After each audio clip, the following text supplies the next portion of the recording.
नमस्कार शेतकरी मित्रांनो, हा आपला खोडवा ऊस आहे. हा फोडून भर लावून ठिबक जोडून तणनाशक सुद्धा मारलेलं आहे आपण. आता थोडं थोडं तण यायला लागले तर आपण वरून अजून एकदा खताचा डोस द्यायला लागले.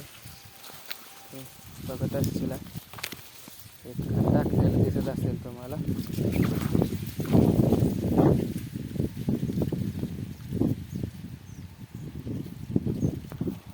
हे पहा, अजून एकदा खताचा डोस टाकत आहे.